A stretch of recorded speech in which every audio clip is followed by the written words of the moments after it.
Hello everyone, MLive's Brendan Quinn here alongside Michigan football beat writer Nick Baumgardner. Following Jim Harbaugh's weekly Monday press conference, a lot of talk around quarterback play today. Complimentary Wilton Spate's finishing job that he did on Minnesota on Saturday, and also kind of moving forward on what everything behind Jake Rudock looks like. Nick, why don't you start with an update on Jake Rudock's health, and then work down the line here on how things are, looks like it's going to play out in the depth chart. Well, no concussion from Rudock, which Harbaugh was pretty sure of on Saturday, but today said that there was nothing that was even brought up, so no concussion. Saturday he said it was like a ribs. I think it was the left side of his body, so it was like a ribs and a torso back area, because it was like I think it was a rib thing, and for the most part. And he said that he received treatment yesterday. He'll go on the field today in practice, and they'll see what he can do, what he can't do, and I think that'll probably be what they do the rest of the week. See what he can do, what he can't do. He'll continue to get treatment. And then it'll probably be something where, they make their decision at the end of the week, and probably prepare Wilton Spate, who's your number two, to play like he's the starter as well throughout the rest of the week, and that'll be how they approach it, I'm sure. He said the two determining factors for Rudock will be that he's not going to re-injure himself, that he's not at risk, and mainly that he's the best option. That he's the top option. So if him at 60% is better than Wilton Spate at 100%, that's how I read it. Right. Then that's the situation they'll go with. Yeah. So that's weighing the at what percentage is 100% Wilton Spate now better than, or is Rudock worse? Right. Whatever. So they'll have to weigh that throughout the week and see how he progresses. But I guess we'll have to wait and see. And then in terms of the depth chart, Spate is now number 2, clearly, and no war, no nothing. Shane Morris is number 3. And Harbaugh was asked again about that today, and he said, he said the decision was made with Shane's input earlier this season, and that's new. He made that very clear today. With Shane's input, that he'd like to redshirt this year. Read into that however you will.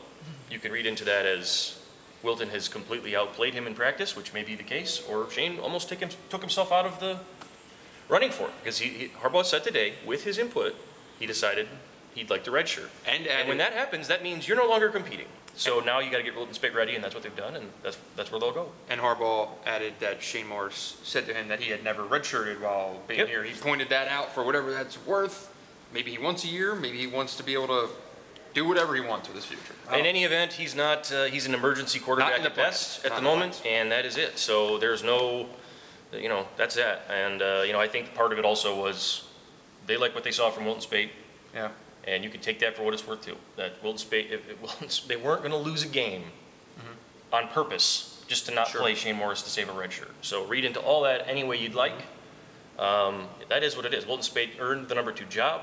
Shane Morris hasn't, and Shane Morris has chosen to redshirt, and that is the situation. So we'll have to see how that plays out in the future, because it will be a question as what happens down the road. But right now, Rudock, Spate, they're hoping to God Rudock's healthy, because even though they like what they've seen from Spate, I think you could see on Saturday Rudock is still the best option. Well, perhaps the number 3 quarterback can be Jabril Peppers. Maybe. Because that's a thing now. So he got sacked on Saturday. He did get sacked. Which was crazy. He was just trying to throw that halfback pass. Yeah. He was. It was obviously one of the biggest storylines today. Just all the just amazing workload that the man is carrying right now. 92 plays. Harbaugh almost spoke of him in a way that you would a piano virtuoso, and he said that he can think something and just execute it. He can see it and then do it. Like, that's how people talk about people who are gifted musicians and stuff like that.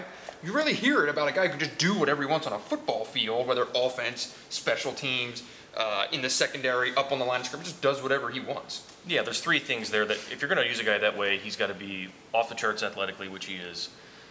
He's got to be very intelligent, which he is, and he has to have that sort of, it sense about just football.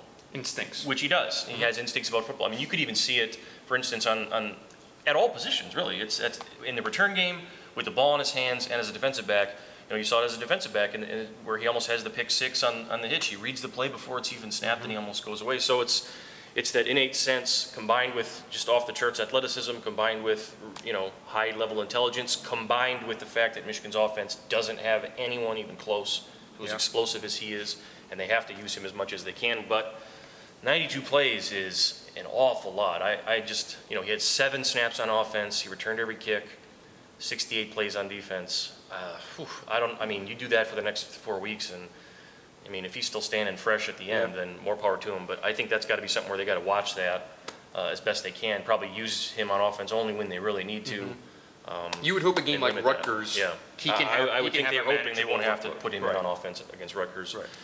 And maybe even against Indiana. Indiana's not very great defensively either, so I got to think that they've got to be conscious of that. I'm sure they are, but you can't push it too far because, I mean, physically he's got to be there for you. Yeah. I mean, what's incredible is that it's almost easy to forget that he almost had a pick six and he almost had a play that he could have thrown for a touchdown in that game. I mean, he almost if he would have returned a punt for a touchdown.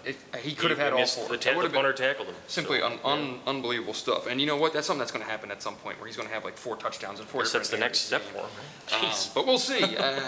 So that'll be it for today. Just kind of a couple quick hitters, and we'll be back later in the week with another episode of the Wolverine Beat, our weekly podcast. You can catch kind of a more fuller version of Yeah, of we'll all, talk longer. of all this fun and festivity. So Yep. that'll be it for today. As always, thanks for watching.